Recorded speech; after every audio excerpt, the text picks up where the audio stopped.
اعوذ باللہ من الشیطان الرجیم بسم اللہ الرحمن الرحیم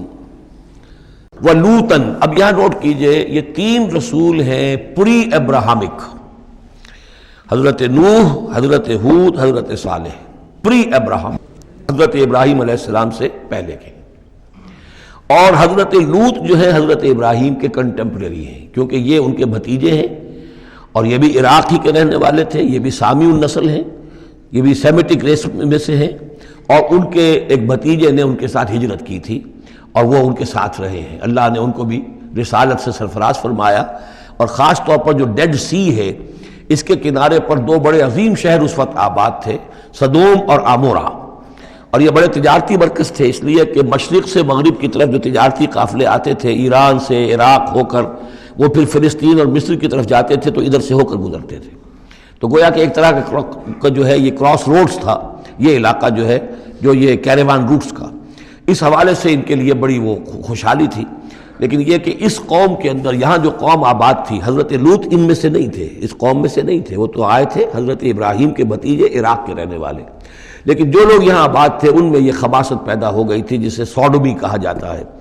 یعنی یہ کہ مردوں کا آپس میں جنسی اختلاط جو ہے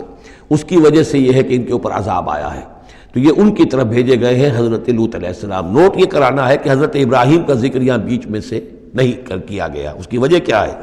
یوں سمجھیے وہ نکال کر اور وہ سورہ انعام میں رکھ دیا گیا ہے،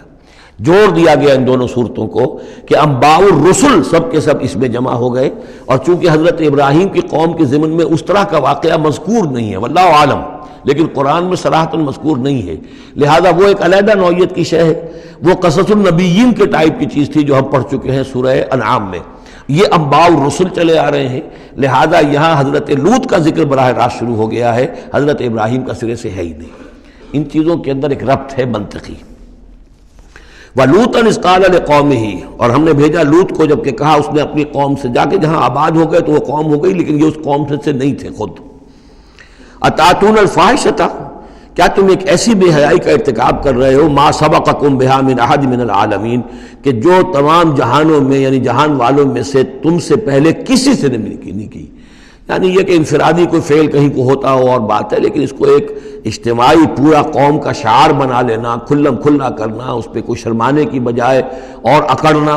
وہ یہ ساری چیزیں جو تم کر رہے ہو، تو یہ تو وہ چیز ہے کہ دنیا کی تاریخ انسانی کے اندر شاید اس کی کوئی اور مثال نہیں۔ أَتَأْتُونَ الْفَاحِشَةَ مَا سَبَقَكُم بِهَا مِنْ أَحَدٍ مِنَ الْعَالَمِينَ إِنَّكُمْ لَتَأْتُونَ الرِّجَالَ شَهْوَةً، تم مردوں کا رخ کرتے ہو شہوت کے ساتھ، من دون النساء، عورتوں کو چھوڑ کر، بل انتم قوم مسرفون، تم تو حد سے تجاوز کرنے والے قوم ہو، قانون طبیعت، قانون فطری کے خلاف جا رہے ہو۔ وما کان جواب قومہ، تو نہیں تھا اس کی قوم کا کوئی جواب، الا ان قالوا، سوائے اس کے کہ انہوں نے کہا، اخرجوہم من قریتکم، نکالو ان کو اپنی بستی سے، انہم اناس یتطہرون، یہ بڑے پاک باز لوگ ہیں۔ یعنی جواب تو کوئی نہیں تھا، کوئی دلیل نہیں تھی، کوئی عذر نہیں تھا، یا یہ کہ کوئی معذرت کرتے، کوئی شرماتے، انہوں نے الٹا کہا کہ یہ چونکہ لوط جو ہے یہ اب وہاں پر آباد تھے، ان کی بیٹیاں بھی تھیں، ان کی بیوی بھی تھی، لیکن بیوی جو ہے وہ اسی قوم میں سے تھی، وہیں جا کر کہیں شادی کی ہے، اور وہ اپنی قوم کے ساتھ ہی ملی رہی ہے، اسی لیے وہ جو عذاب جب آیا ہے ہلاکت کا تو وہ بھی ہلاک ہوئی ہے، یہ صرف اپنی بیٹیوں کو لے کر نکلے ہیں وہاں سے۔ لیکن انہوں نے کہا کہ یہ جو گھرانہ ہے یہ لوگ بڑے پاک باز بنتے ہیں، ہمیں کہہ رہے ہیں کہ ہم بہت برا کام کر رہے ہیں، گویا کہ یہ بہت بڑے پاک ہیں، صاف ہے، تو انہیں نکالو، ہم گندوں میں ان پاک صاف لوگوں کا کیا کام؟ اخرجوہم من قریتکم، نکالو انہیں اپنی بستی سے، انہم اناس یتطہرون، یہ تو بڑے نیک اور پاک باز لوگ بنے پھرتے ہیں۔ فانجیناہ واہلہ، تو ہم نے نجات دے دی اس کو اور اس کے گھر والوں کو، الا امرأتہ، سوائے اس کے بیوی کے، کانت من الغابرین، وہ ہو گئی رہنے والوں ہی میں، پیچھے رہنے والوں ہی میں، وامطرنا علیہم مطرا، اور ہم نے ان پر ایک بارش بھیجی،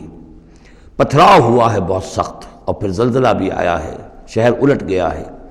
اور یہ شہر تقریباً معدوم ہو گئے پھر، اور یہ ڈیڈ سی کے اندر ان کے دفن ہیں، سارے کے سارے آثار وغیرہ جو ہیں اس کے ساحل پر یہ تھے۔ فانظر کیف کان عاقبۃ المجرمین، تو دیکھو کیسا انجام ہوا مجرموں کا۔ صدق اللہ العظیم۔